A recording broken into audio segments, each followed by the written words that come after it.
I'm Brian Lilly. Time for some brutal honesty. That is the topic of tonight's byline. Let's cut the crap, all right?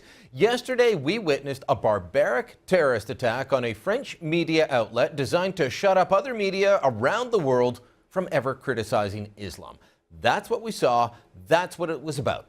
Yet once again, we have people trying to massage the truth, trying to tell us to watch our language. Karim Karim is a professor of Islamic studies and of journalism at Carleton University here in Ottawa. He's quoted in a report by Metro News as saying the word barbaric, as used by Prime Minister Stephen Harper and French President François Hollande, should not be used. I don't think it's being helpful to basically cast these words out. When leaders do this, a lot of people are listening. When barbaric gets attached to them, these are the kind of stereotypes and images that are being built up. What is achieved by using rhetoric like that?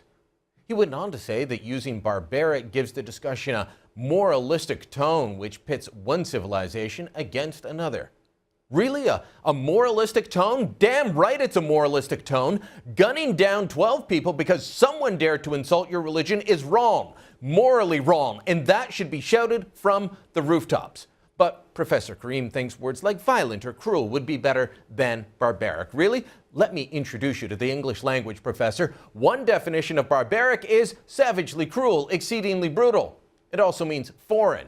And shooting down journalists, editors, and cartoonists because they insult your religion is a foreign concept in Western liberal democracies. Don't like that? Well, too bad.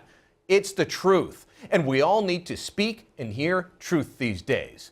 Now, I'm not picking on some unknown person here. This is a man that for years has been training the next generation of journalists. This is a professor at one of the most prestigious journalism schools in Canada.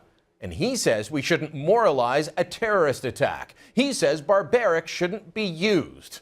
Is it any wonder then that so many in the media are willing to hold up a sign or tweet out a hashtag saying, "Je suis Charlie, I am Charlie," but they aren't willing to show the cartoons that got these men killed? Save me your moralizing on that. Saying "Je suis Charlie" but not showing these cartoons is nothing but a load of crap.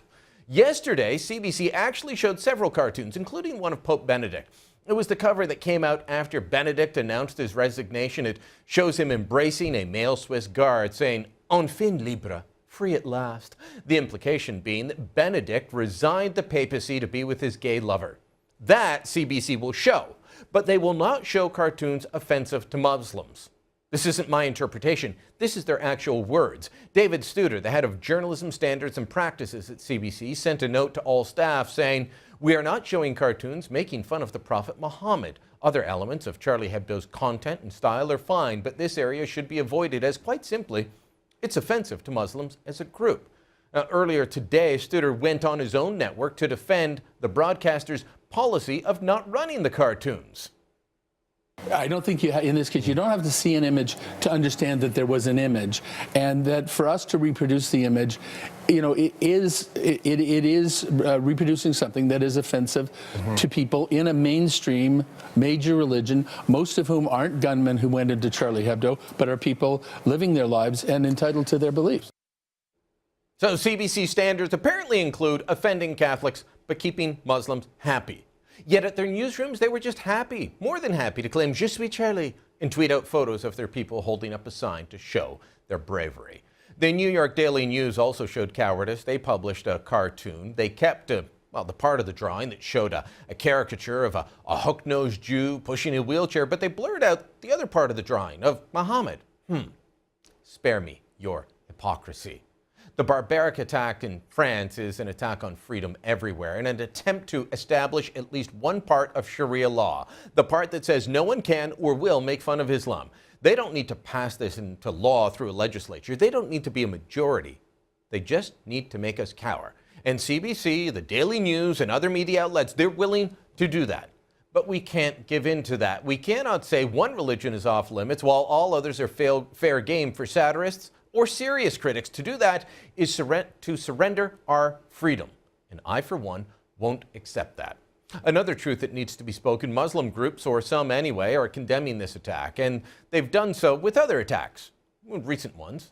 But that's not enough. You can't just announce what's happened. You must accept that your religion can be mocked, it can be made fun of. A group called the Islamic Supreme Council of Canada and another called the Medina Muslim Jamaat, well, they both issued statements saying they condemn the attacks, but neither defended freedom of speech. And in fact, the Ahmadiyya group, well, they specifically included this sentence in their statement: "It is never right to provoke the religious feelings, sentiments of any religious person." I mean, that is almost a justification. And don't tell me that this has nothing to do with Islam, just as with Ottawa, St. Jean, Sydney, Oklahoma, Fort Hood, New York, London, Madrid, and other cases, or even the fighting going on with ISIS right now. Those carrying out the attacks say this is about Islam. So let's speak the truth, not lie. And let's not be like Salman Rushdie, who was oh so brave with his statement, blaming this on religion generally. No, this was about Islam. This was not a bunch of angry Quakers. Finally, let me speak this truth. The terrorists would be dead already if people were armed with more than cell phone cameras. Some of the first police on the scene in Paris, well, they had to retreat because the police were not armed. France has strict gun control legislation. They have restrictions on the class of firearms that can be owned by civilians, the number that can be owned, and fully automatic rifles, they're outlawed for civilians. Yesterday, the terrorists had guns. The police did not, and the civilians, they had cell phone cameras. No wonder the terrorists had no fear. All that footage you've seen of the shootout, it came from people with clear views and clear shots with their cameras. Could lives have been saved? Could things have ended differently if the population was armed? Absolutely. And that's the byline.